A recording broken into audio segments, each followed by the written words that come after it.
নমস্কাৰ, মই আলপনা বৰুৱা স্বাগতম সকলোলৈ। মই এতিয়া দুপৰীয়া 12টা বাজিছে। এই দুপৰীয়া 12টা বজাতে মই সদায় খাদ্য গ্ৰহণ কৰোঁ আৰু আজি আপোনালোকক খাদ্যৰ তালিকাটো দেখাই লৈছোঁ। এয়া মই একেবাৰে চিম্পুলকৈ লৈছোঁ, খুব বেছি কিবা এটা লোৱা নাই। আজি চব্জি নাই লোৱা। মই চব্জি নাই লোৱা বুলি কওঁতে চব্জিৰ বিষয়ে কথাটো কওঁ। প্ৰথম 3 মাহলৈকে আপোনালোকে যিসকলে ৱেট লছ কৰিব বিচাৰিছে বা ডায়েবেটিছ ৰিভাৰ্ছ কৰিব বিচাৰিছে, প্ৰথম আৰম্ভণি 3 মাহলৈকে আপোনালোকে ষ্ট্ৰিক্টলি কিছুমান ডায়েট ফ'ল' কৰক। আপোনালোকে চব্জি মাত্ৰা সৰহ কৰি লওক আৰু চালাডৰ মাত্ৰা সৰহ কৰি লওক। চব্জি আৰু চালাডে পেট ভৰাব পাৰিলে খুবেই ভাল, কাৰণ চব্জি আৰু চালাডত কাৰ্বহাইড্ৰেটৰ মাত্ৰা যথেষ্ট কম থাকে।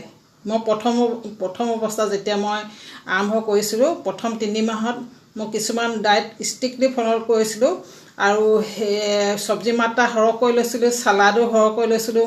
কেতিয়াবা মই ৰুটিয়ে নাখাওঁ, তেনেকুৱা হৈছিলে। তেনেদৰে মই ডায়েটটো ফ'ল' কৰিছিলোঁ আৰু 3 মাহৰ ভিতৰতে খুব সুন্দৰ ৰিজাল্ট এটা ওলায়। ৱেট লছ কৰিবলৈ হ'লে মোৰ 3-4 মাহৰ ভিতৰতে 14 কেজি ওজনো কমিলে। সেইটো কাৰণে কৈছোঁ, প্ৰথম 3 মাহলৈকে আপোনালোকে অলপ ষ্ট্ৰিক্টলি ডায়েটটো ফ'ল' কৰি থাকক, ধৈৰ্য ধৰক। লাহে লাহে অলপ ঢিলা কৰিলেও আপত্তি কৰিবলৈ নাই। যেতিয়া আপোনালোকে ৰিভাৰ্ছ কৰিব তেতিয়া। মই চব্জি নাই লোৱা আজি তেনেকৈ। মই লৈছোঁ, প্ৰ'টিনটো থাকিবই লাগিব। খালী প্ৰ'টিন মই মাংস লৈছোঁ। যিসকলে মাছ মাংস কণী খায়, আমিষ হয়, সেইসকলে মাছ মাংস কণী প্ৰ'টিন হিচাপে ল'ব পাৰে। এইবিলাক জিৰ' কাৰ্বহাইড্ৰেট হয়। ই আমাৰ ৱেট গেইন নকৰে, আমাৰ ব্লাড চুগাৰো নবঢ়ায়। সেইটো কাৰণে আপোনালোকে প্ৰ'টিন হিচাপে মাছ মাংস কণী খুব সুন্দৰকৈ ল'ব পাৰে।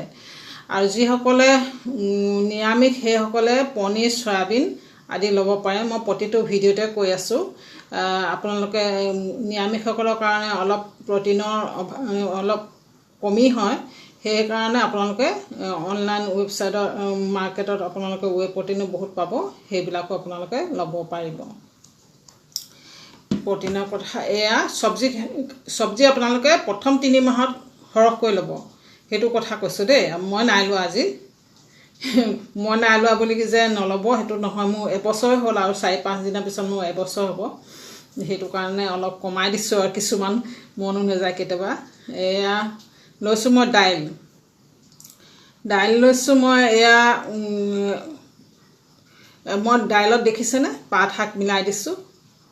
দাইলৰ মাত্ৰা কমকৈ ল'ব, লৈ তাত আপোনালোকে অলপ ডাঠ কৰিবলৈ যদি পাতল দাইল খাই বেয়া পায়, তেনেহ'লে এনেদৰে পাত শাক অলপ মিলাই দিব।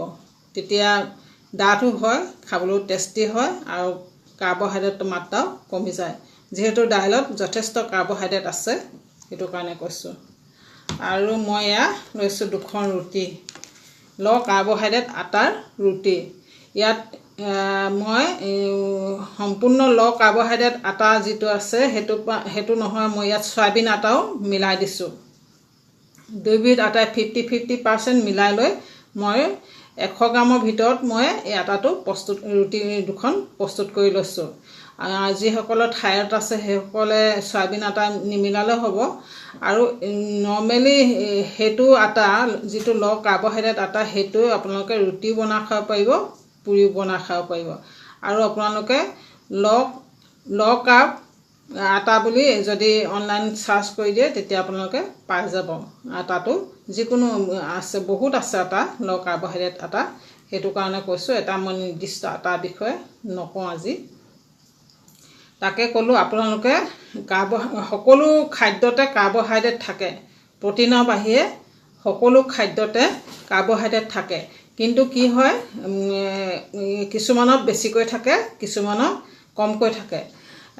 ভাত আৰু ঘেঁহু আটা ৰুটিত যথেষ্ট পৰিমাণৰ কাৰ্বহাইড্ৰেট থাকে।